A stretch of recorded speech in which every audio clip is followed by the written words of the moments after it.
This is our group film introduction video on the film The Farewell. A little bit about this film. It was released at a Sundance Film Festival on January 25th. It was later released to the US on July 12th. The film was directed by Lulu Wang and it starred a well-known comedian and actress, Awkwafina. Some of the historical context of the film: it was released in 2019. Around this period, there were some cultural shifts that I feel influenced the film's theme and production.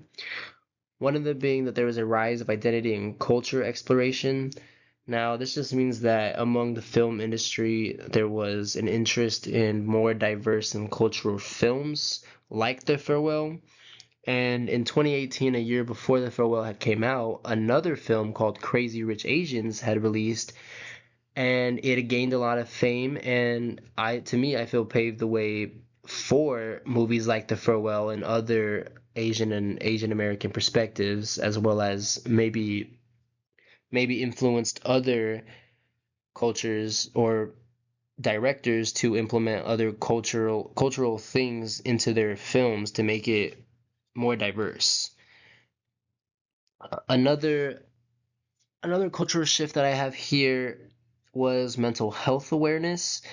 Like I said, the film was released in 2019, and around this time, there was still a lot of stigma on mental health awareness. And even to this day, there's always going to be, I feel, but back then, it was nobody talked about it. Nobody wanted to go to a therapist. Everybody was real quiet about it. But around 2019, 2020, around there is when it was starting to be discussed more. And ultimately, here we are, present day, where it's one of the most talked about things. And you're told that it's really important and, things that I just didn't hear back then.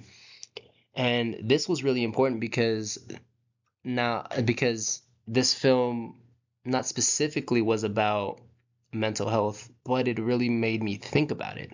Seeing Billy go through all these emotions that she has, and it really touched on the cultural difference between grief and also illness and death. Because here in America, it's actually against the law to not tell somebody that they have a serious condition on like the medical side. Like a doctor cannot just tell a family member of your condition and not tell you that something is seriously wrong. That's against the law. But over there, it's not. And families actually, take that and run with it basically and just continue to not tell that person until they basically die.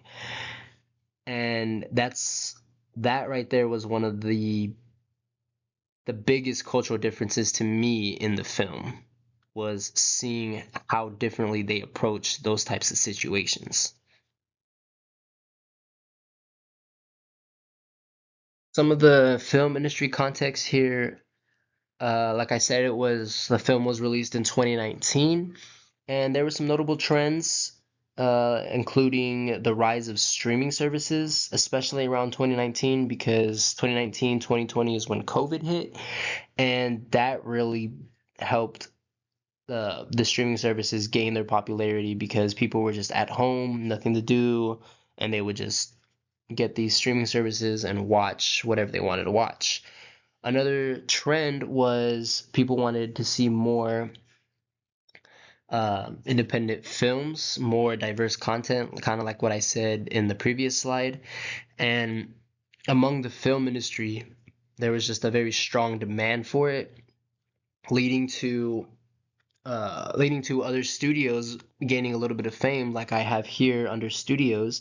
A24 around this time was gaining a lot of fame for releasing critically acclaimed independent films, and it was the studio that helped produce The Farewell.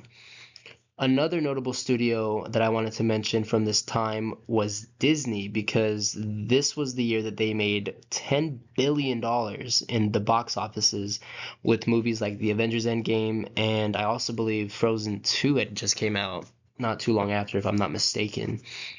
Some of the technological advances were high frame rate filming.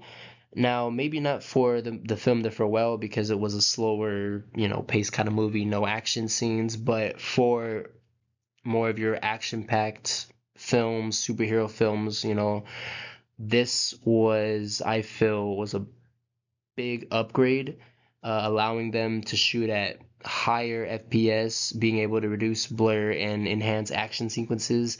And I actually think about this technological advance a lot now whenever I'm watching, an action movie and I'm seeing the sequences and the action content, and I just think to myself, I wonder if, they're using the high frame rate filming.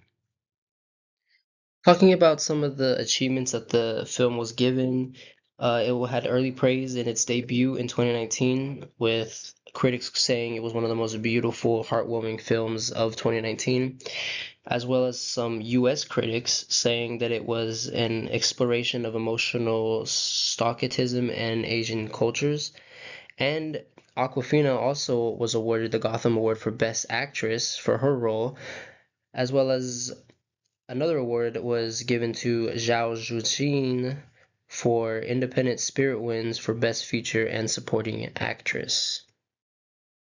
So there is content warning for the film. I feel most of it is just a lot of psychological and emotional aspects. There's not really a lot of, you know, there is a little bit of alcohol, substance abuse, but it is not like crazy. It's mostly at like family gatherings, regular parties, things like that, weddings, etc.